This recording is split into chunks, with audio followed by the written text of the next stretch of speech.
primero agradecer a la universidad por esta iniciativa que ha tenido para poder conectarse con la ciudadanía, conectarse con el país y poder expresar desde esta tarima diferentes aspectos con relación a lo que pasó en octubre y hacia dónde se proyecta esas desestabilizaciones. Si me permiten, voy a compartir con ustedes una presentación.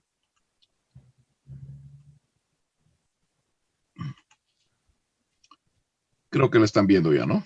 Sí, efectivamente. Ok. Bien, me han pedido que hablara sobre los efectos de esta desestabilización y cómo afecta la gobernabilidad del país. Yo creo que es sumamente importante, permítame un minutito nada más, retiro esta valla de acá. Es sumamente importante tener claro que esta desestabilización arranca de dos factores fundamentales, yo diría básicamente de dos elementos.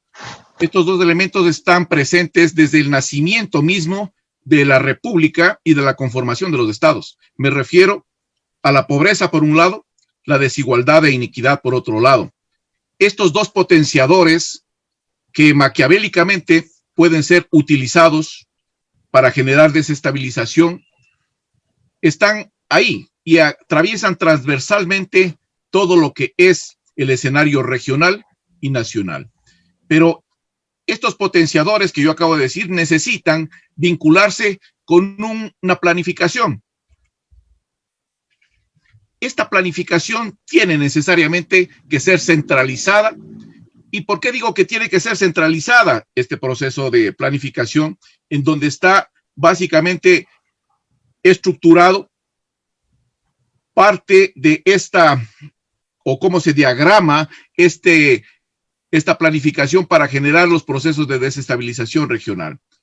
Ahí están inmersos un sinnúmero de factores y diferentes actores. Dentro de ellos, los más importantes, el Foro de Sao Paulo, el Grupo de Puebla, el castrochavismo, el SEBIN venezolano o DGI cubana, grupos paramilitares, grupos de narcotráfico internacional, todos directa o indirectamente participando en este proceso de desestabilización regional. Pero esta planificación nace de dos actores, básicamente el Foro de Sao Paulo y el castrochavismo.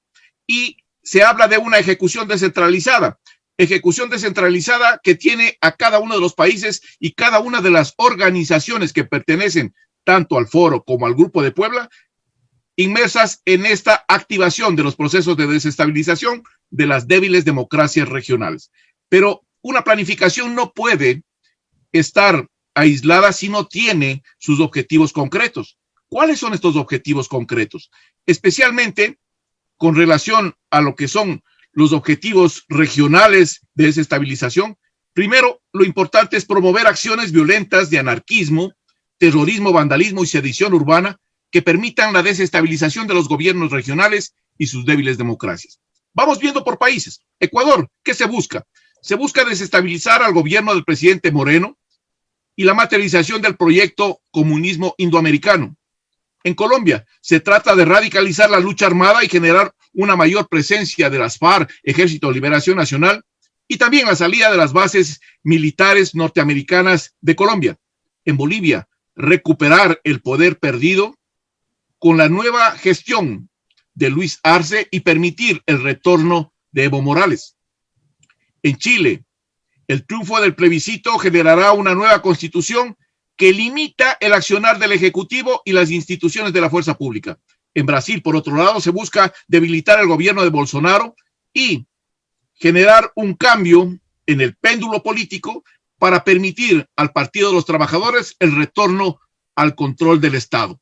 Si bien es cierto, estos son los objetivos, ¿cuáles son las estrategias regionales para materializar estos objetivos en cada uno de los países? Pues las estrategias regionales son muy sencillas y están expresadas en lo que dijo el Foro de Sao Paulo en la reunión de Caracas. Y si ustedes me permiten, voy a ampliarles acá para que ustedes vean qué dicen las 20 estrategias. He subrayado y resaltado las más importantes. La primera dice: después de la pandemia, se propone desarrollar el plan estratégico de la desestabilización, aprovechar la debilidad económica de los estados bajo la hambruna, organizar a la gente contra el sistema imperante. La segunda, generar movilizaciones masivas como las anteriores al COVID-19, que resultaron actos desequilibrantes en Chile, Colombia, Ecuador y resto de satélites de la órbita estadounidense. Tercero, continuar en todos estos países la organización y formación de la Guardia Paramilitar. Vamos un poco más abajo. Crear proyectos de símbolos nacionales, en otras palabras, crear mártires, convertir los casos de crímenes policiales en bandera popular.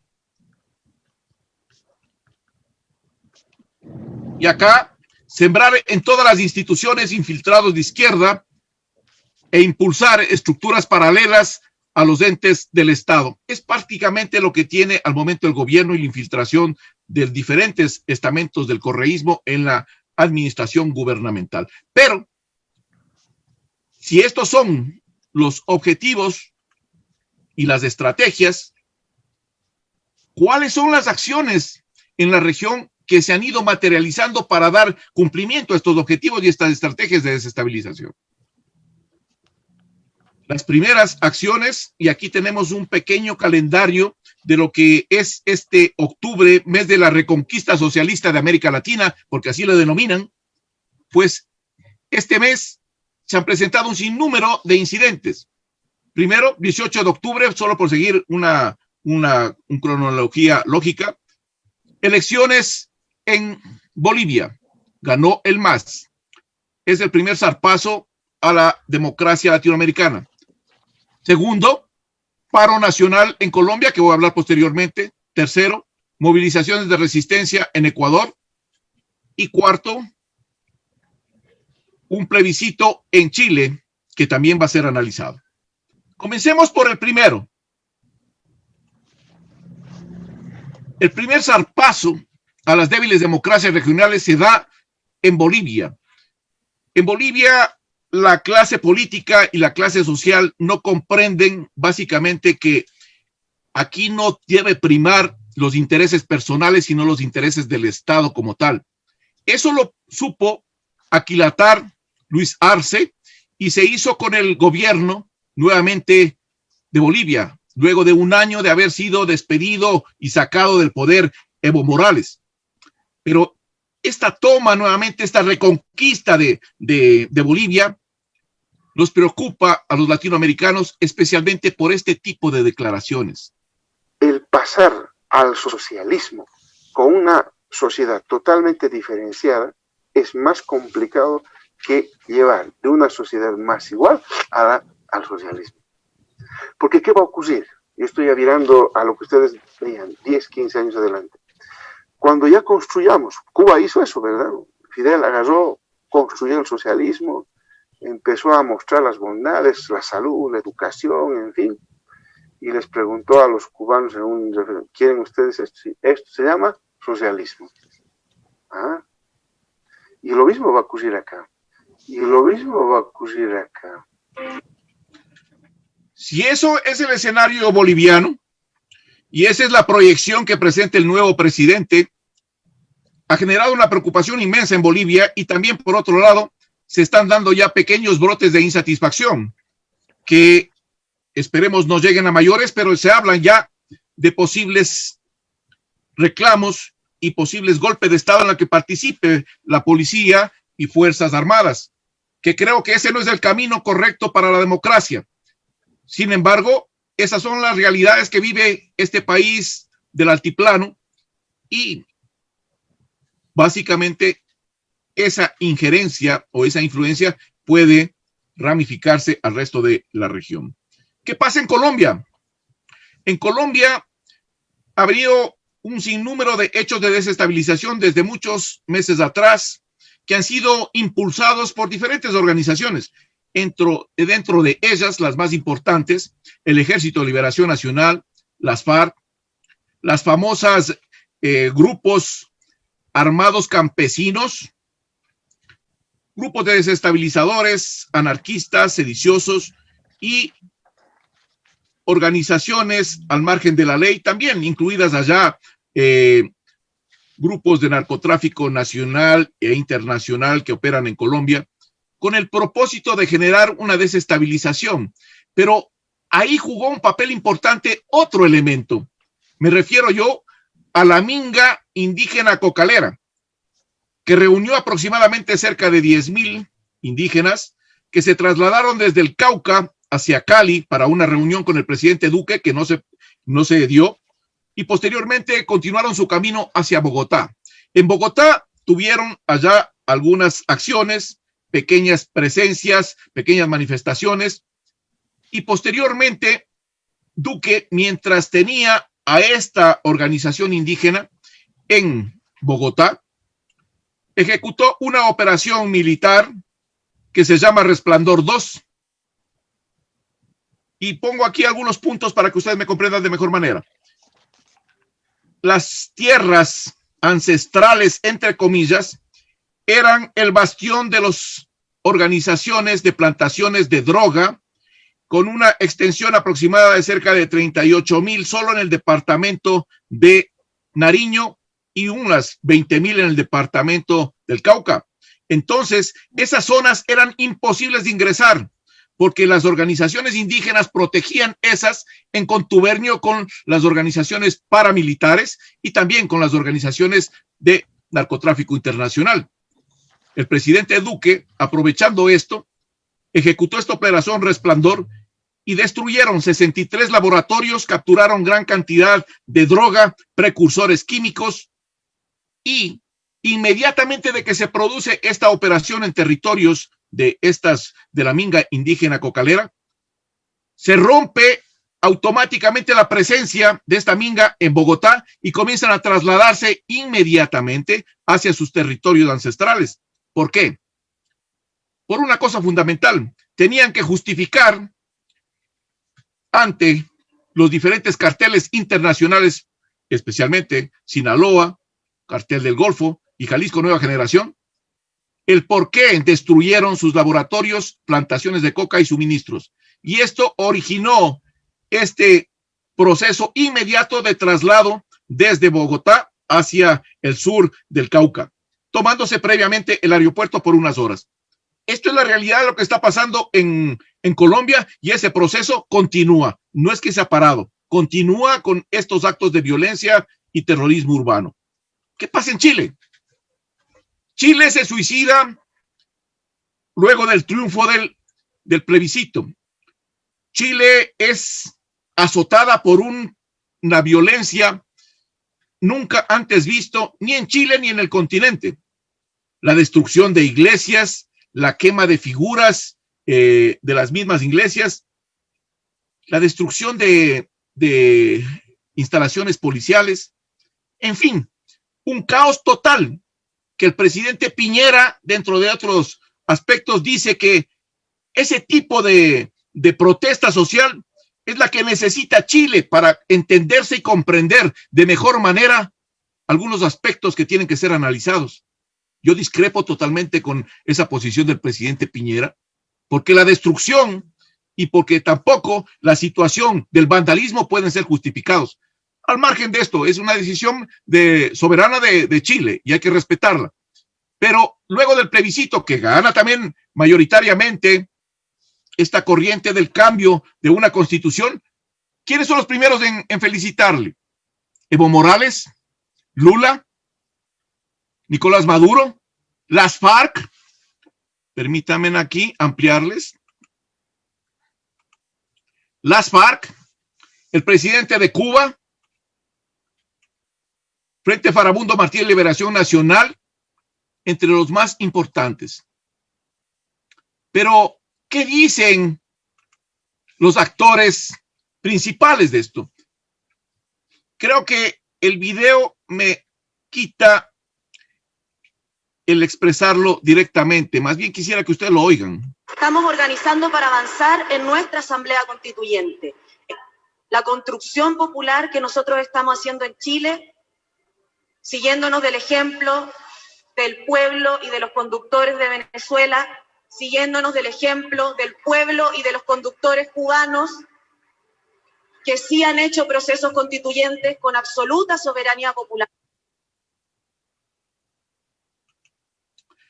Si ese es el escenario que tiene Chile y presenta Chile para América Latina, Hay que ser respetuoso de las decisiones populares, pero creo que Chile dio un paso hacia atrás, no hacia el progreso, más bien hacia lo que estamos viendo nosotros en Venezuela, una posición de destrucción de su economía, de violencia del Estado hacia la ciudadanía y un sinnúmero de otras acciones que ese socialismo puede ir implementando. Pero veremos cómo esa nueva constitución verdaderamente se refleja el pensar de todos los chilenos. ¿Qué pasa en nuestro país? Nuestro país reúne básicamente también este tipo de actividades de desestabilización y en octubre del 2019, como se le denomina, octubre anarquista, donde se trató de generar e impulsar un golpe de Estado y donde también es necesario manifestar que si no hubiera sido por las fuerzas del orden o la fuerza pública, ese golpe de Estado hubiera seguido con éxito. Pero eso no se dio. Las Fuerzas Armadas prefirieron y la Policía Nacional prefirieron inmolarse ante un sinnúmero de ataques que se le siguieron, pero no dieron paso a esto que querían algunas organizaciones de desestabilización, generar un golpe de Estado. El libro El estallido que hace el señor Issa es exactamente eso, un manual de desestabilización para la toma del poder y la instauración del socialismo, aplicando dos métodos.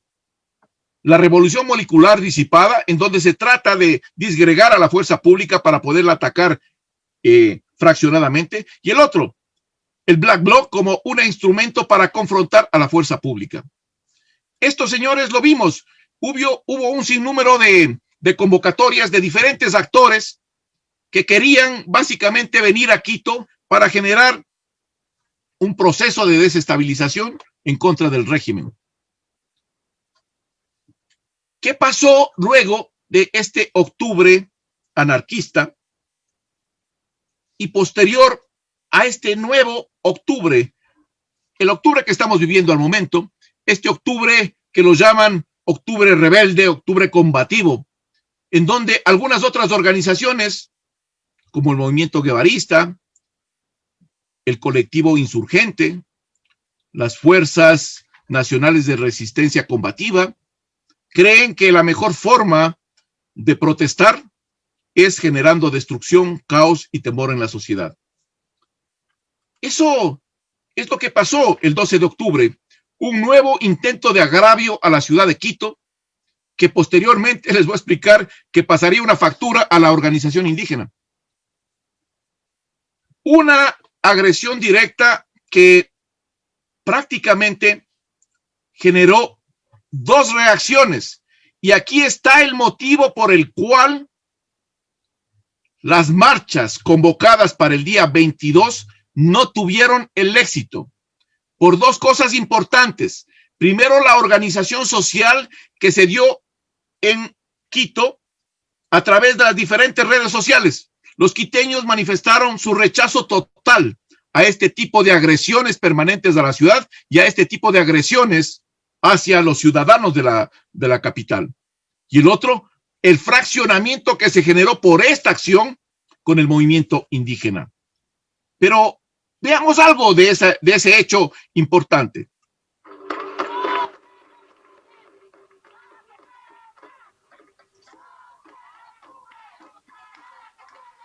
Estatuas y monumentos de la conquista europea en América son símbolo de racismo, saqueo y muerte. Fui yo. Fui yo. Fui yo. Fuimos todos. Yo fui a derribar ayer la estatua que se vanagloria sobre la masacre de nuestros pueblos. ¡Vive, vive! ¡La lucha sigue, sigue! ¡Octubre, vive, vive! ¡La lucha sigue, sigue!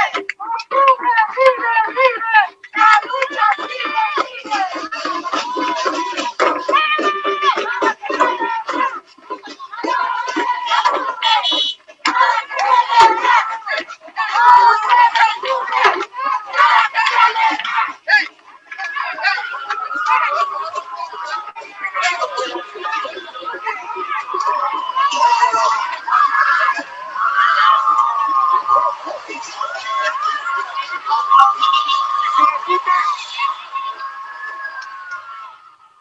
yo, fue mi idea y de mis compañeras trabas, maricas, diversas, afros, indígenas, montubias, precarias, las del margen, fuimos nosotras.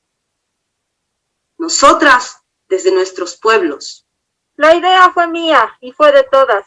La idea fue mía y de todas. Fui yo. Desde Quito, Ecuador, fui yo. Fui yo, desde aquí, de los ríos, del monte. Desde Quito, Ecuador, fui yo. Desde Pichincha, Quito, fui yo. No nos preguntaron para ponerlos. No vamos a preguntar para tumbarlos. No nos preguntaron para ponerlos, no vamos a preguntar para tumbarlos.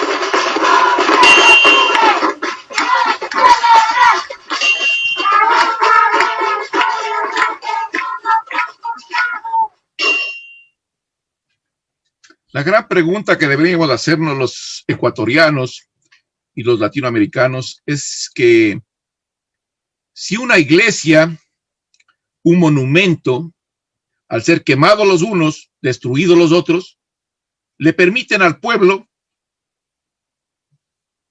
una mejor condición de vida, mejorar su salario, reducir los impuestos, mayores sistemas de seguridad,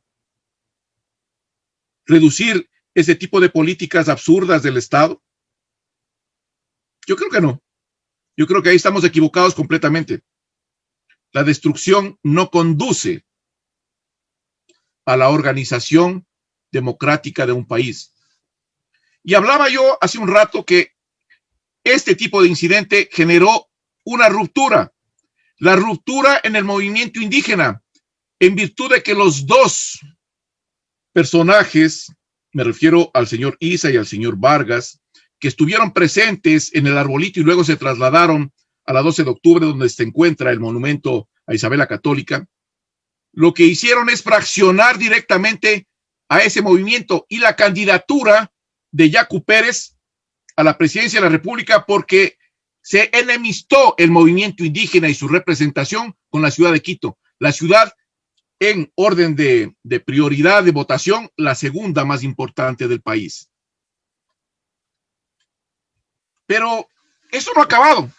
Las autoridades que piensen que esto ha terminado están equivocadas. Justo el día de hoy que estamos conversando sobre la desestabilización y cómo afecta esto a la gobernabilidad del país, dos marchas salían desde la Plaza del Teatro hacia el Parque del Arbolito.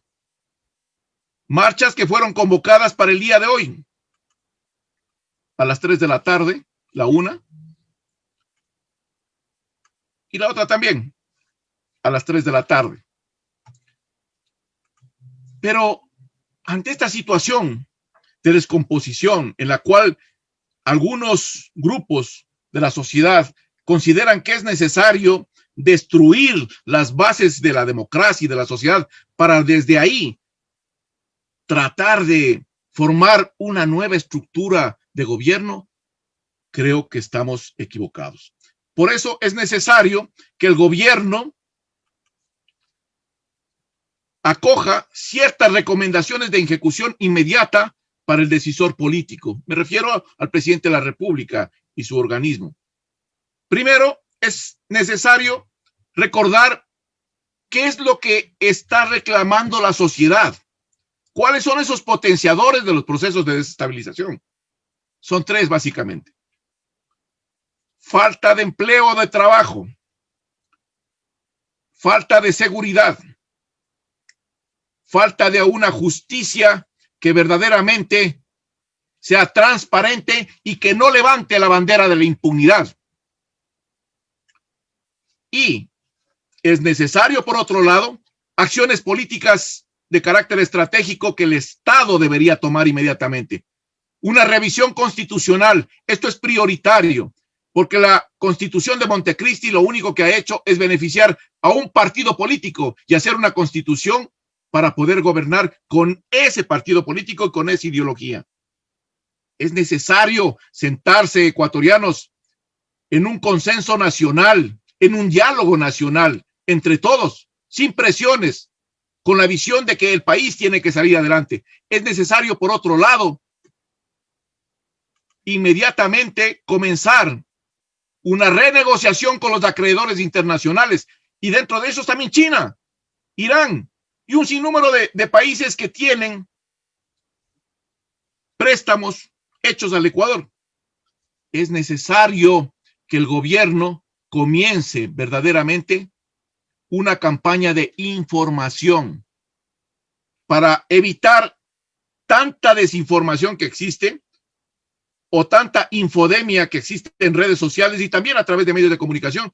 Pero esto es vital e importante. Si queremos tener a la población con el suficiente o la suficiente cantidad de información para que ella tome las decisiones acertadas, porque recuerden que los grupos o estos grupos de sedición, lo único que esperan es que el gobierno no reaccione en ese sentido, porque mientras más desinformada esté la sociedad, es más fácil o presa mucho más fácil para poder utilizar un sinnúmero de argucias. Y la más importante a mi criterio, señores, y no para alargarme ya, quiero y creo yo que es sumamente importante la organización ciudadana. La organización ciudadana constituye el elemento fundamental para detener cualquier proceso de desestabilización en el país. Pero una organización ciudadana no orientada a enfrentarse con el pueblo, ese no es el criterio de una organización ciudadana. El criterio de una organización ciudadana es la sociedad organizada para defender iglesias, monumentos, infraestructura, en apoyo al municipio y en apoyo también a la fuerza pública, porque la fuerza pública, como nos hemos visto, señores, ha sido desbordada porque le están fragmentando, y como esa fuerza pública no tiene los estamentos jurídicos para poder hacer respetar los derechos y libertades del pueblo, entonces esa fuerza pública está amarrada de manos y el Estado está amarrado de manos y la sociedad se encuentra en un proceso de indefensión en crecimiento. Por eso, yo creo que esta lucha contra el anarquismo, la sedición y el terrorismo urbano no se la va a ganar, distinguidos amigos, cuando comprendamos, o solo cuando comprendamos como sociedad, que nuestra fuerza radica en la unión y organización de todos los ecuatorianos. Aquí no necesitamos un país que se fragmente, aquí no necesitamos un país que esté en lucha permanente entre ecuatorianos. Aquí necesitamos darnos la mano para salir adelante. Aquí necesitamos un país que mire hacia adelante, que mire con la prosperidad y que salga del estancamiento en que nos ha dejado este socialismo anterior. Muchísimas gracias a ustedes.